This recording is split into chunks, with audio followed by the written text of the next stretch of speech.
avance. Diga conmigo, yo debo avanzar, yo debo crecer. Y esa bendición está en nosotros. Y esa bendición de alcanzar lo más alto ya fue pagado en la cruz del Calvario. Vale la pena decir que el 4 de julio de 1776 se promulgó por el Senado de los Estados Unidos como la emancipación, la libertad, la independencia de las fuerzas o el gobierno británico. Y no solamente eso, sino que se recuerda como el Día de la Libertad. Y algo muy particular para entender, que también de alguna forma muchas personas vivían en una cierta libertad, pero había esclavos en ese tiempo. Y Abraham Lincoln, un 19 de noviembre de 1863, dijo estas palabras después que él comenzó a trabajar para abolir la esclavitud en 1865. Y Abraham Lincoln dijo estas palabras: que esta nación, está hablando de Estados Unidos, que esta nación, por la gracia de Dios, tenga una nueva aurora de libertad, y que el gobierno del pueblo, por el pueblo y para el pueblo, no desaparezca de la faz de la tierra. Pero fíjese bien la sabiduría, porque él era un hombre que creció bajo la cobertura, bajo las enseñanzas de las iglesias bautistas, y él tenía claro que el gobierno no era solo del pueblo, sino por el pueblo y para el pueblo. Cuando yo soy libre para bendecir a otros. Ahí es cuando se cumple esta palabra. Entonces muchas personas en todo el mundo han matado, han sufrido, otros han asesinado por causa de esta palabra libertad. ¿Qué es la libertad? La libertad es la facultad y derecho de las personas para elegir de manera responsable su propia forma de actuar dentro de una sociedad. La libertad es un derecho humano básico, dice básicamente la definición de la libertad. Otro punto diría, es un estado o condición de la persona que es libre, que no está en la cárcel ni sometida a la voluntad de otro, ni está constreñida por una obligación, deber o disciplina. Entonces Dios nos llamó a ser libres. Ahora, ¿qué sucedió en el huerto del Adán? En el huerto del Edén, Adán y Eva fueron esclavizados por culpa de un virus llamado pecado.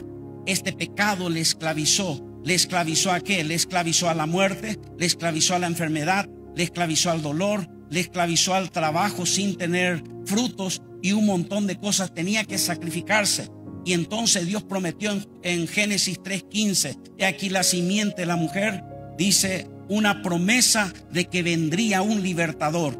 El mundo desde Génesis, desde el capítulo, desde que el capítulo más triste de la Biblia, Génesis capítulo 3, hasta Apocalipsis, habla de ¿qué? De un solo libertador llamado Cristo Jesús. Cristo Jesús es nuestro libertador. Y entonces Dios empieza su labor. Empieza con su labor política, social, económica, porque Dios tiene poder sobre todas las cosas. A propósito, cuando Jesús se levantó y dijo a sus discípulos, toda potestad me es dada en los cielos y en la tierra, Él no estaba hablando en broma, era una realidad. Él tomó la autoridad, el poder, el señorío y el gobierno de todas las cosas. Por lo tanto, la iglesia del Señor tiene que saber que nosotros estamos sometidos al Rey de Reyes y Señor de Señores, bajo su constitución, bajo sus estamentos, bajo el poder jurídico de la palabra de Dios, y eso hace que estemos fuera del mundo. Entonces, en cierta manera, claro que sufrimos como seres humanos.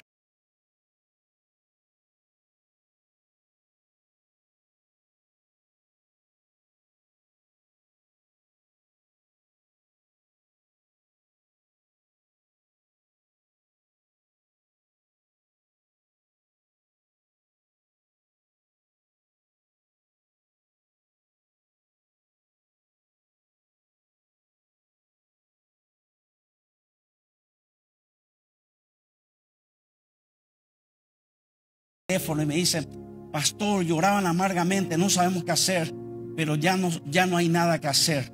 Los doctores le dieron a mi madre, le dijeron que hoy prácticamente al quitarle la máquina va a dejar de respirar. ¿Y qué? Queremos que tú vayas a orar para que vaya con el Señor. Y yo le dije, mira, hermana querida, yo jamás voy a hacer extrema unción.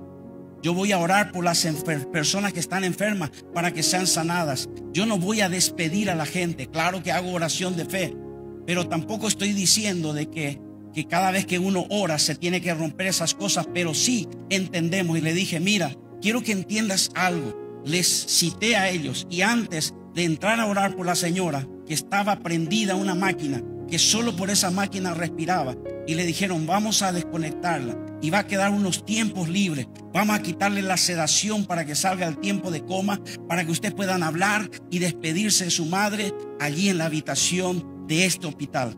Ella tenía sus 80 años. Ya era hora, algunos dirían. Pero yo le dije a estas hermanas, porque ellas son muy fieles, muy leales, son personas trabajadoras en el servicio de Dios. Y entonces le dije a las hermanas, al sentarnos, le dije, mira, Dios es el que tiene el gobierno. Tu madre no depende de una máquina, no depende de lo que diga el doctor, no depende de lo que diga el diagnóstico, no depende aún del ángel de la muerte que está a su lado. Dios es el que determina cuándo vivir y cuándo morir, y nosotros vamos a clamar a ese Dios, y Dios va a hacer la obra si Él lo quiere. Pero aquí el que maneja, el que tiene la rienda de estas cosas es el Señor. En ese momento fuimos a orar. Fui a hacer la oración, oré por ella y dije, Padre, y así mismo oré, Señor, tu palabra dice que tú eres el que tiene el gobierno, tú eres el que tienes el poder aún sobre la muerte. Y si tú determinas que ella viva, aunque no haya máquina, aunque no haya medicamento, aunque no haya nada, en tu palabra, porque por tu palabra existen y subsisten todas las cosas. Oré por ella, perfecto. Le desconectaron y le llevaron a su habitación. El problema es que empezó a respirar mejor. Una mujer de 80 años, podríamos haber dicho, tiramos ya y decimos, ya no hace falta, ya vivió todo lo que tenía que vivir. Pero ¿sabes qué? Empezó a respirar, le reconoció a sus hijas, y esa tarde estaba tan bien que los doctores dijeron, vamos a darle de alta.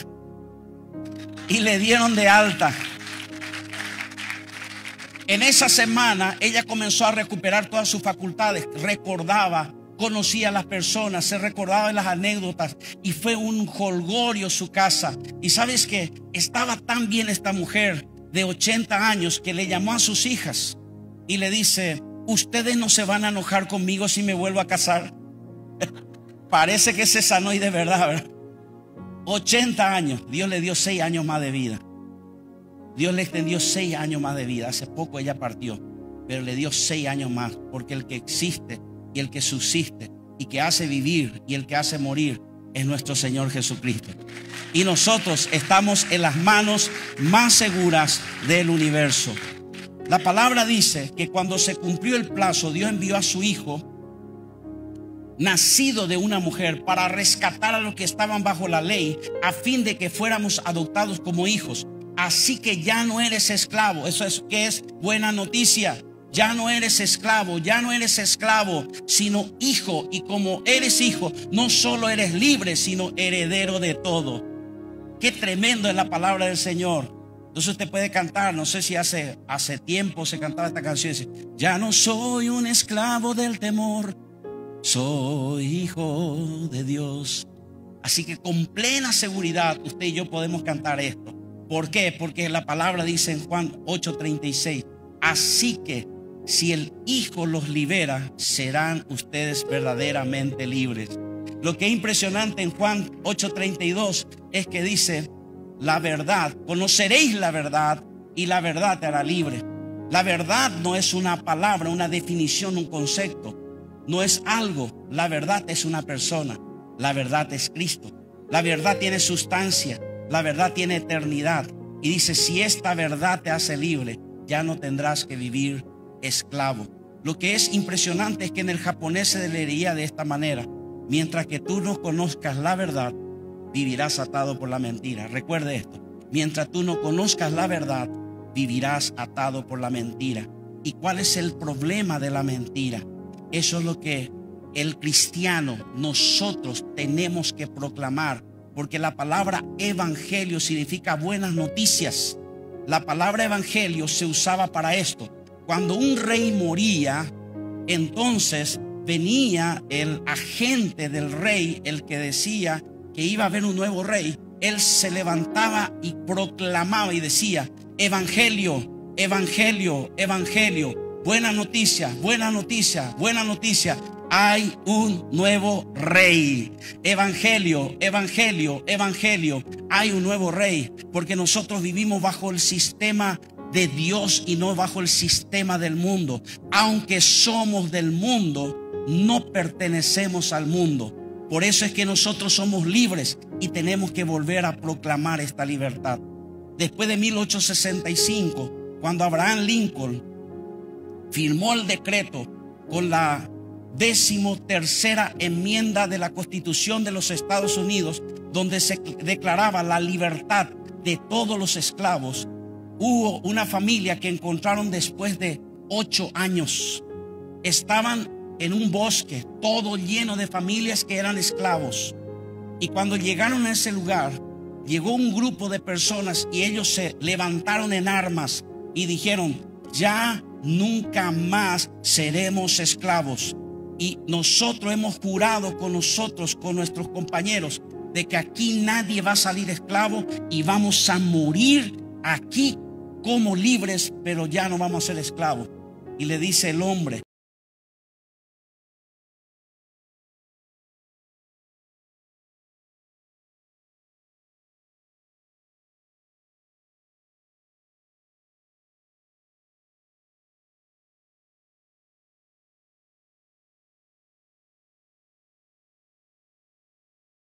que una vez un hombre se levantó en la cruz del Calvario, fue magullado, fue golpeado, fue herido, se levantó, señores, y promulgó con los brazos abiertos diciendo: consumado es.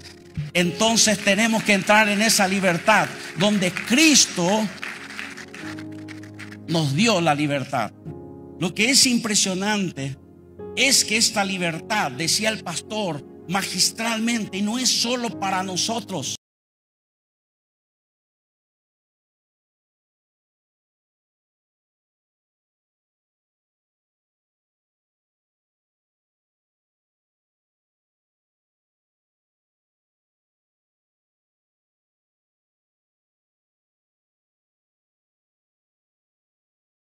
Para que yo salte, es para que yo dance, es para que yo hable lenguas, es para que yo remolinee, es para que yo tenga gozo. Sí, es para eso, pero es para algo más. Dios te dice: no solamente es para bendecirte a ti, no solamente para que sean suplidos tus necesidades, no solamente para que tenga abundancia, sino para que tenga sobreabundancia. Y dice: ¿para qué? Para enviarte a predicar buenas nuevas. ¿A quién? A los abatidos. Dígame si hay abatidos en esta nación. Es una nación muy próspera, pero de igual forma tiene mucha gente abatida. Y dice la palabra: a vendar a los quebrantados de corazón, a publicar libertad a los cautivos y a los presos apertura de la cárcel, a proclamar el año de la buena voluntad de Jehová, el día de venganza del Dios nuestro, a consolar a quienes, a todos los enlutados. ¿Hay enlutados en esta nación? ¿Hay abatidos? ¿Hay cautivos? ¿Hay quebrantados? Claro que sí, pero lo que es impresionante es que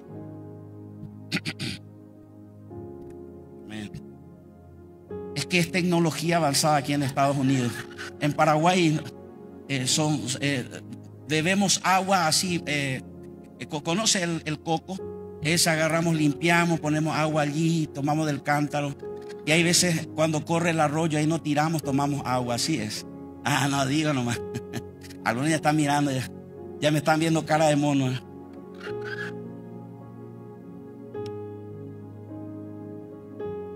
Entonces dice la palabra del Señor. Y dice, ¿qué dice la palabra? No solamente, escuche bien esta parte, no solamente a quitar al afligido, sino que darte, ¿qué? Dice, para que se le dé gloria en lugar de ceniza, para que se le dé óleo de gozo en lugar de luto, manto de alegría en lugar del espíritu angustiado, y serán llamados árboles de justicia, plantío de Jehová para gloria suya. Reedificarán las ruinas antiguas y levantarán los asolamientos primeros y restaurarán las ciudades arruinadas, los escombros de muchas generaciones. Hay algo que yo quiero decir, y no lo estoy diciendo porque quiero caer en gracia con usted. Usted piensa que por ahí vino a esta nación, vino en forma legal o ilegal, vino de una forma en que usted tenía una necesidad económica, no lo sé. Se escapó de alguien porque usted tuvo un problema matrimonial personal, algo pasó en su vida, pero lo que usted cree que es lo que sucedió como una desgracia, Dios lo estaba mirando como una gracia, porque Dios fue el que te plantó en esta tierra. Porque si Dios no quisiese que usted esté en este lugar, hace rato se hubiese ido. ¿Por qué? Porque es la voluntad de Dios que usted esté en este lugar y que esté en esta nación, porque Dios dice: quiero volver a restaurar Estados Unidos, quiero volver a levantarlo al sitial, quiero volver a llevarlo a la palabra de Dios. Y aunque ustedes no lo crean, las multiprofecías hablan de americanos y de latinoamericanos que serán parte de este gran avivamiento, el final avivamiento que viene antes que venga el día grande del juicio de Jehová. Y usted no va a ser espectador, usted va a ser protagonista. Levante la mano y apláudele a Dios. Aleluya. Muchos de nosotros pensamos solamente, cuando hablamos de pastor, decimos: pastor, tú tienes un llamado. Sí, dice, y bueno, vamos a orar para que tengas don de sanidades, don de milagros, don de prodigios, que hables en lenguas, que disciernas, que eches fuera demonios, que resucites muertos. Muchas personas han caído en esa mentira del enemigo, porque el evangelio de Dios es completo. Mira que la palabra de Dios no habla de 9 dones. Corintio habla de 9 dones, pero Romanos capítulo 12 también habla de otros dones, y también Efesios capítulo 5, y también habla primera de Pedro 4:10. ¿Qué dice la palabra? Que hay múltiples dones, manifestaciones y operaciones del Espíritu. Hay gente que tiene don de servir, don de administrar, don de presidir, don de dar, don de misericordia. No solamente hay 4 o 5 dones. Inclusive como el apóstol Pedro no quería que el pueblo de Dios se pierda detrás de eso, por eso él usó la palabra multiforme gracia de Dios. ¿Qué significa multiforme? La misma palabra en griego es la palabra multicolor, que es la del arco iris. Que si usted llega a detectar los colores, hay más de 6,000 colores en el arco iris. Cuando una persona quita una fotografía profesional, va a encontrar más de 6,000 pixelaciones. ¿Qué significa lo que Pedro estaba diciendo? Es incontable la cantidad de dones, operaciones y ministerios del Espíritu Santo. Muchas personas se pierden por eso, porque se quedan solamente con la parte externa de la palabra y no miran y no profundizan que hay algo más detrás de ello. Y lo que es impresionante es que Satanás quiere quitarnos de nosotros algo, quiere quitarnos una verdad fundamental. Por ejemplo, si hacemos aquí una reunión, un campamento de jóvenes, hacemos un campamento de jóvenes y le decimos a los jóvenes, elijan una bandera o un estandarte que les representa a ustedes. ¿Qué elegirían los jóvenes? Yo me imagino. ¿Por qué? Porque van a competir los unos con los otros. ¿Y qué elegirían? Algunos elegirían el tigre, porque es fuerte, sagaz. No sé si me estoy explicando. Yo no veo a alguien que, por ejemplo, dice: nosotros, las gallinas congregadas que empollamos, no sé, nos van a colocar una gallina. Dice: no, ¿qué gallina? Vamos a colocar un águila. O dice: no, nosotros somos más fuertes, más sanguinarios, más poderosos, el dragón. Los estandartes fueron hechos para poder de alguna manera de entrada decirle: te estás enfrentando a un águila, te estás enfrentando a un oso, así como California, te estás enfrentando a un león. Y escuche bien, ¿sabes que hay algo escondido detrás de una figura? Y de repente usted dice: ¿y ustedes qué estandarte tienen los cristianos? Y levantamos nuestro estandarte y ponemos así una ovejita, un corderito. Y el mundo no entiende. Tu estandarte, no, pero aquí ahí está el dragón, está el tigre, la serpiente. está el águila, está el león. Y entonces, y nosotros nos presentamos como corderitos, caminando. Pero escúchame bien, evangelio significa buena noticia, algo que no se sabe. Y entonces quiero que sepas que el estandarte del cristiano es un cordero. Es un cordero. Podría hasta salir de la Biblia un poquitito, porque hay lobos vestidos de corderos, pero nosotros somos leones vestidos de corderos. Delante del Señor somos como corderos.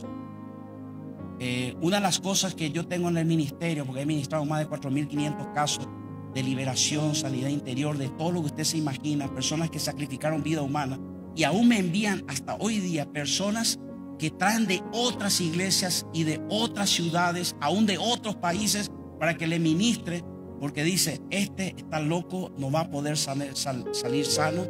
Pero yo aprendí algo, que cuando yo oro a Dios, nunca me enfrenté, ni oré, ni clamé a Dios como un león. Siempre me acerqué a Él como un cordero. Pero cuando me doy la vuelta y confronto al enemigo, soy como un león. Ahí cambió mi personalidad. Por eso es muy importante entender los conceptos. Y mi estandarte, diría, el diablo dice, yo soy la serpiente antigua, el gran diablo, dragón, Satanás, así como en Apocalipsis capítulo 9, verso 11. Pero ¿sabes qué? Nosotros decimos, nosotros somos hijos del Cordero. ¿Y por qué hijos del Cordero? Porque la palabra dice en Génesis capítulo 3, que cuando Dios tuvo que cubrir la desnudez, según los eruditos, los entendidos en la escritura, lo que se mató fue un cordero para vestir con la piel del cordero a Adán en su desnudez. No le alcanzó la higuera. ¿Qué se usó? Se usó la túnica de piel de un cordero. Luego otra vez aparece que cuando se va a presentar una ofrenda, estaba siendo ya representativo a Cristo. Se presenta una ofrenda, no se presentó una serpiente, un león, se representó un cordero. Caín trajo hortalizas, verduras, pero no era lo que representaba a Dios. No voy a entrar en ese detalle, pero la cuestión es lo siguiente. La cuestión es que se mató un cordero para que nuestra ofrenda sea agradable. Mira, aun cuando nosotros ofrendamos, tiene que pasar bajo la sangre del cordero para que sea agradable la ofrenda. Nuestros diezmos, nuestros pactos o primicia, o como usted le quiera llamar, tiene que pasar por esta sangre. Cuando estaba Abraham a punto de sacrificar a Isaac, tenía que tener un sustituto. ¿Sabe qué sustituto se usó? Un cordero. Fue el cordero que aparece en Génesis capítulo 22, 13, 14. Escuche bien, cuando vino el espíritu de la muerte y atacó con violencia, como la décima maldición que vino sobre Egipto, les robó todo, les quitó todo. Todo fue arrebatado de los egipcios, pero a los hebreos nada se le tocó. Pero cuando llegó el momento que iba a aparecer la muerte, que toma poder sobre cada una de las personas, iba a tomar los primogénitos. ¿Sabe que se mató un cordero? Y la sangre de un cordero fue puesto en los dinteles y en las puertas, y allí pasó la muerte y no pudo tocar por la sangre de un cordero. Por la sangre de un cordero ellos fueron libres. Por la sangre de un cordero, dicen en Salmo 105, 37, dice, los sacó con plata y oro y no hubo en sus tribus enfermo. El evangelio de Dios es completo. El evangelio es progreso económico, progreso financiero, progreso en tus finanzas, progreso en tu salud, progreso en tu espíritu, progreso en tu familia, progreso en tu matrimonio. Porque Dios te bendijo y te dijo, fructifica, multiplica, y no solamente multiplica, sino trasciende. No solo sé el mejor, sino el mejor de los mejores. Alguien dijo, los mejores del mundo compiten por una medalla de oro, pero uno solo es el mejor de los mejores. Dios nos llamó a ser el mejor de los mejores a través de la sangre del cordero. En Isaías 53, versículos 4 y 7, voy a leer para que no se me escape. Nos está revelando que hay un cordero que produjo beneficios. Ciertamente este cordero llevó en él nuestras enfermedades, sufrió nuestros dolores. Nosotros le tuvimos por azotado, por herido de Dios y abatido, mas el herido fue por nuestras rebeliones, molido por nuestros pecados. El castigo de nuestra paz fue sobre él, y por sus llagas fuimos nosotros curados. Todos nosotros nos descarriamos como ovejas, cada cual se apartó por su camino, mas Jehová cargó en él el pecado de todos nosotros. Angustiado él y afligido, no abrió su boca. Como cordero fue llevado al matadero, y como oveja delante de sus trasquiladores, enmudeció y no abrió su boca, porque él estaba pagando nuestra redención, estaba pagando nuestra libertad. Y la libertad es en la finanza, la libertad es en la salud, la libertad en tu matrimonio, la libertad en tu familia, la libertad en tu ministerio, la libertad en tu vida, para que ya no vivas esclavo del temor y tú puedas decir: yo tengo miedo del COVID. Claro que sí, hay que respetar, pero yo no tengo miedo del COVID, tengo más miedo del Señor, que me dice: yo soy tu guardador, yo soy tu sombra a tu mano derecha. Hermano querido, entiendo que hay cosas que están en el mundo, pero como dice la escritura, el sol viene para todos y la lluvia, dice Mateo, Jesús dijo: el sol viene para todos y la lluvia viene para todos. Es decir, Dios no hace acepción de personas y bendice a todos. Pero escúcheme bien, pero la sombra del omnipotente es para los que eligen estar debajo de ella, y para aquellos que están debajo de ella dice: oh Jehová, yo habito al abrigo y a la sombra del omnipotente. Diré yo a Jehová: esperanza mía, castillo mío, mi Dios en quien confiaré. Él te librará del lazo del cazador, de la peste destructora. Con sus plumas te cubrirá y debajo de sus alas estarás seguro. Escudo y adarga es su verdad. No temerás el terror nocturno, ni saeta que vuele de día, ni pestilencia que ande en medio de la oscuridad, ni mortandad que en medio del día destruya. ¿Por qué? Porque Él me cubrirá con sus plumas y debajo de sus plumas estaré seguro. Por lo tanto, yo estoy seguro, porque los que somos hijos de Dios y confiamos en el Señor, somos como del Salmo 125 dice: los que confían en Jehová. ¿Cuántos confían en el Señor? Los que confían en Jehová son como el monte de Sión, que no se mueve, sino que permanece para siempre. Y como Jerusalén tiene monte alrededor de ella, así Jehová está alrededor de su pueblo. Hay una diferencia entre el justo y el injusto. El justo vive bajo la sombra del omnipotente y puede decir: alzaré mis ojos a los montes, ¿de dónde vendrá mi socorro? Mi socorro viene de Jehová, que hizo los cielos y la tierra. No dará mi pie al resbaladero y me guardará de todo mal. Hermano querido, los leoncillos necesitan y tienen hambre, Salmo 34, pero los que buscan a Jehová no tendrán falta de ningún bien. Él es nuestro cordero invencible, Él es nuestro cordero glorioso, y todo eso fue pagado en la cruz del Calvario, cuando gritó con toda su fuerza: consumado es, pagado está, hecho por completo. Esto es plenitud de Dios y evangelio completo de Cristo. Aleluya. Tanto así, hermano querido, ¿qué Dios hay en la tierra que da beneficios como da el Señor? Con el debido respeto al musulmán, con el debido respeto al ateo, al agnóstico y al gnóstico, con el debido respeto al budista. Pero hay un cordero que es diferente. A nosotros se nos ofreció un cordero, y dice en Romanos capítulo 5 versículo 1: justificados pues por la fe tenemos paz para con Dios. Y la palabra justificado significa, en el griego, es una palabra jurídica que significa: cuando yo te perdono todos tus pecados, como si fuera que nunca lo hayas tenido, nunca tuviste un solo pecado. Cuando Dios te limpia por completo. Hermano querido, por eso cometemos muchos errores, porque no conocemos el evangelio.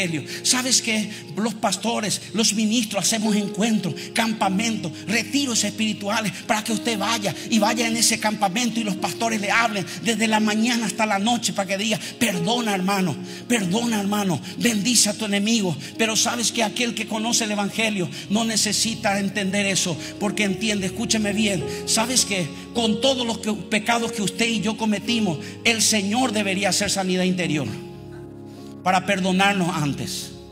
No sé si me estoy explicando.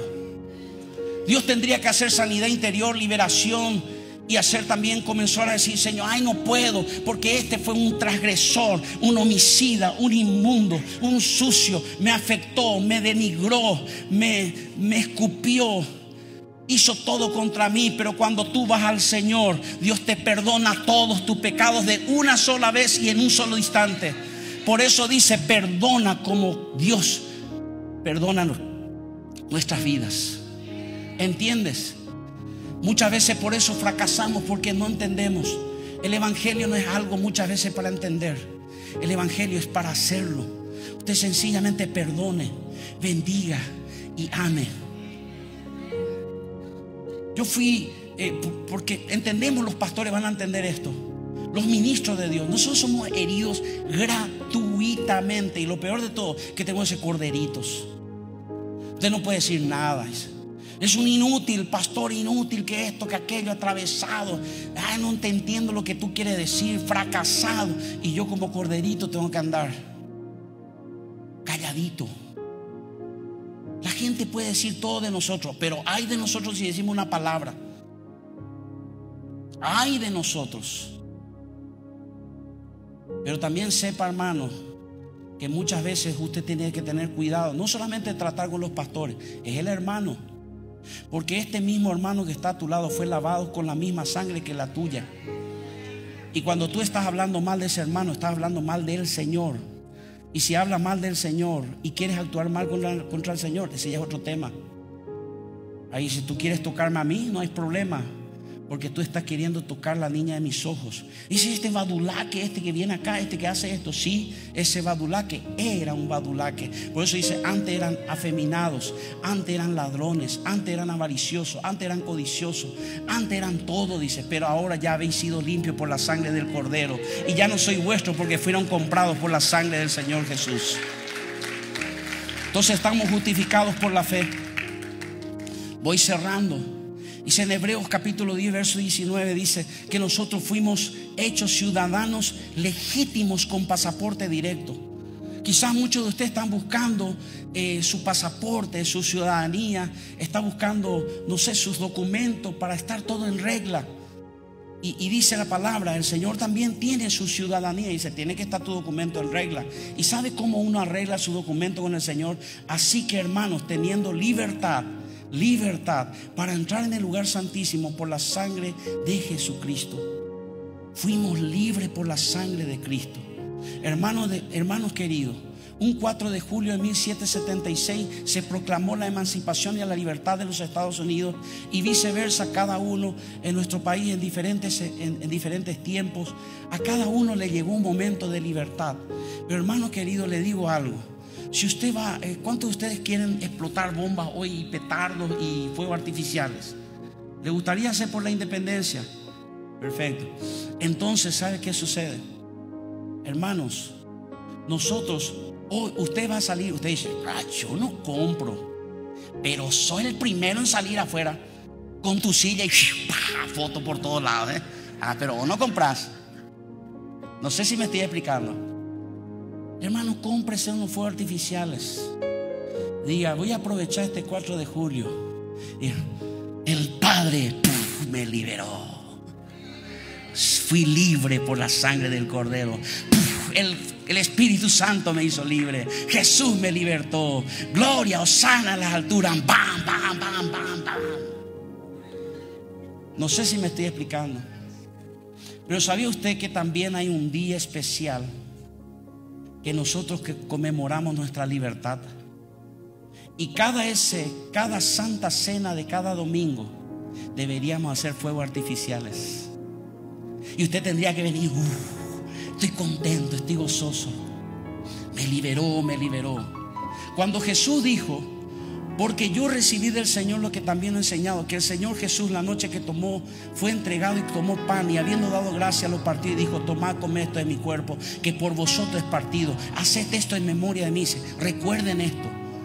Hermano, no es un pan, era el cuerpo de Jesús, que te recuerda a Isaías 53, y le recuerda al mundo satánico, y le recuerda a los ángeles, y le recuerda a Dios que tú has sido perdonado, limpiado, lavado, regenerado, bendecido, prosperado.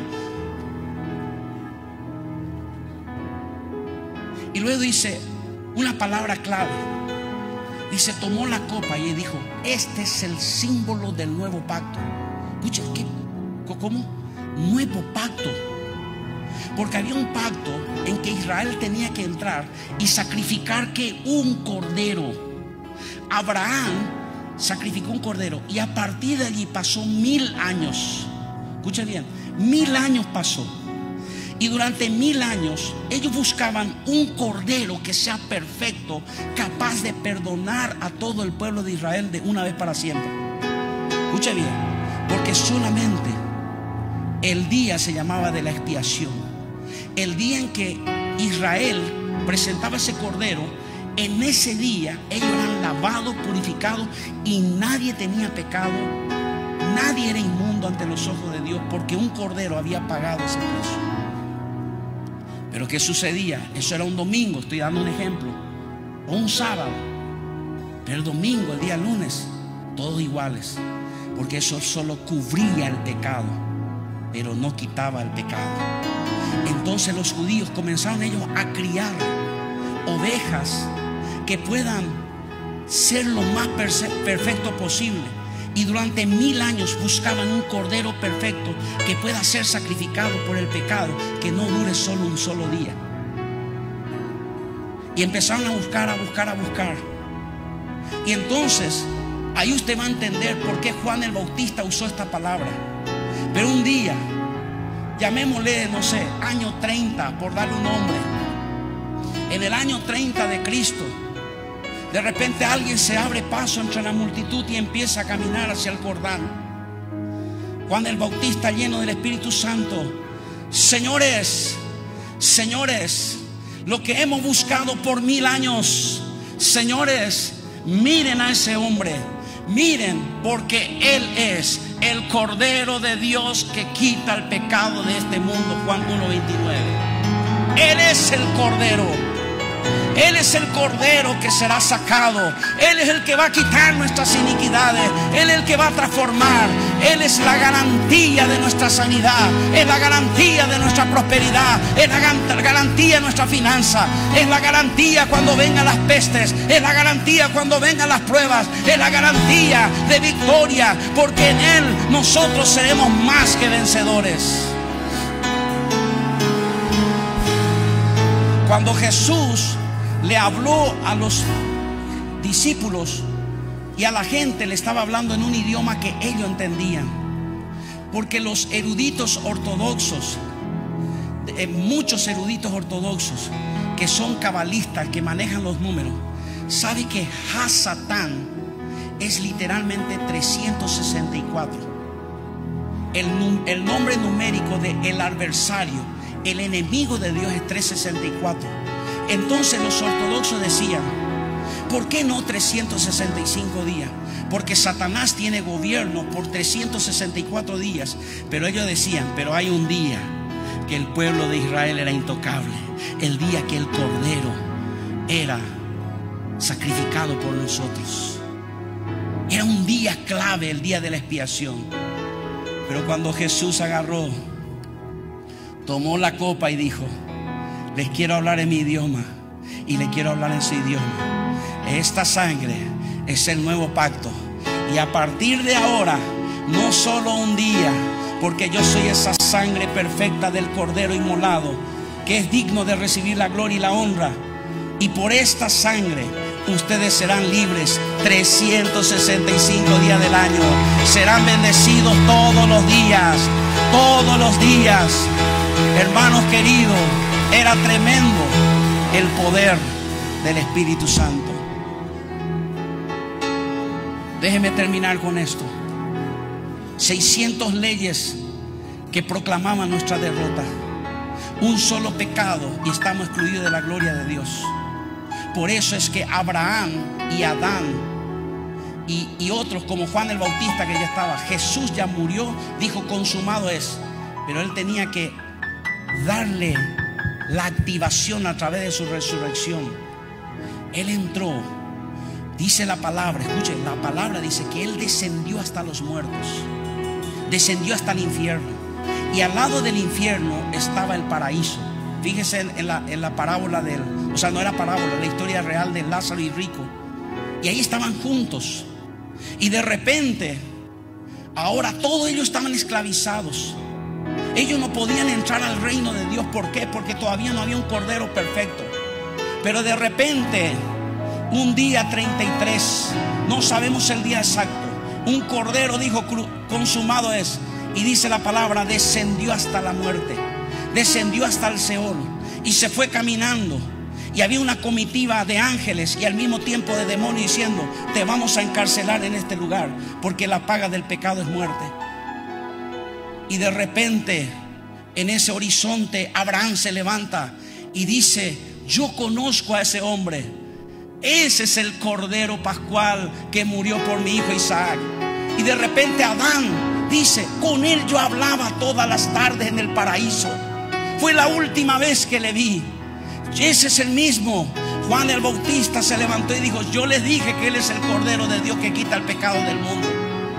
Y de repente él entró, este cordero, y no se fue a ellos, sino se sentó en una silla de juicio. Y en esa silla de juicio fue juzgado 613 leyes. Y la palabra dice que la paga del pecado es muerte. Y entonces, cuando él se encontró que no tenía ningún pecado y verdaderamente era un cordero inmolado, perfecto, entonces el Padre Celestial levantó su martillo y golpeó por la mesa y dijo: Jesús, Hijo de Dios, por cuanto no has pecado y nunca has cometido ningún pecado de palabra, obra, intenciones, tienes el derecho de levantarte entre los muertos, porque la paga del pecado es muerte. Pero por cuanto tú no pecaste, ven y siéntate a mi diestra y resucita entre los muertos. Y dice, Satanás salió en ese lugar y dijo: perdí, lo siento. Y le dice: alto, quédate quieto, entrégale la llave de la muerte y de la vida y del Hades, porque ahora le pertenecen al Cordero de Dios. Él tomó, se sentó a la diestra de Dios, y cuando se presentó a los discípulos le dice: señores, toda potestad me es dada en los cielos y en la tierra. Toda potestad me es dada en los cielos y en la tierra. Por eso es que el apóstol Juan escribe esto en Apocalipsis 5, 6, 14. Y miré y vi que en medio del trono y de los 4 seres vivientes y en medio de los ancianos estaba de en pie un cordero como inmolado, que tenía 7 cuernos y 7 ojos, los cuales son los 7 espíritus de Dios enviados por toda la tierra. Y vino y tomó el libro de la mano derecha del que estaba sentado en el trono. Y cuando hubo tomado el libro, los 4 seres vivientes y los 24 ancianos se postraron delante del cordero. ¿Delante de quién? Del cordero. Todos tenían arpas y copas de oro llenas de incienso, que son las oraciones de los santos, y cantaban un nuevo cántico diciendo: digno eres de tomar el libro y de abrir sus sellos, porque tú fuiste inmolado, sacrificado, y por tu sangre nos has redimido para Dios y de todo linaje y lengua y pueblo y nación. Y nos has hecho para nuestro Dios reyes y sacerdotes, y reinaremos sobre la tierra. Y miré y oí la voz de muchos ángeles alrededor del trono y de los seres vivientes y de los ancianos, y su número hará millones de millones. Ahí estaremos nosotros, que decían a gran voz, y dice la palabra en otra versión, que todos los seres vivos, yo no sé cómo van a hablar las piedras, no sé cómo van a hablar las plantas, porque dice: y vi todo lo creado. Dice que decía: el cordero que fue inmolado es digno de tomar el poder, las riquezas, la sabiduría, la fortaleza, la honra, la gloria y la alabanza. Y a todo lo creado que está en el cielo, escuche, y toda la tierra y debajo de la tierra y en el mar, oí decir: no sé, dice, no sé cómo hablan los delfines, no sé cómo hablan los peces, no sé cómo hablan los animales, no sé cómo hablan las piedras, no sé cómo hablan las plantas, no sé cómo hablan las montañas, no sé cómo hablan los diferentes idiomas del mundo, pero ellos se levantarán a decir: digno es al Cordero, al que está sentado en el trono, sea la alabanza, la honra, la gloria y el poder por los siglos de los siglos. Y los seres vivientes decían: amén. Y el pueblo de Dios dice, levantando la mano: amén, amén, amén. Ponte de pie y aplauda al Cordero de Dios, el que venció por nosotros. Aleluya.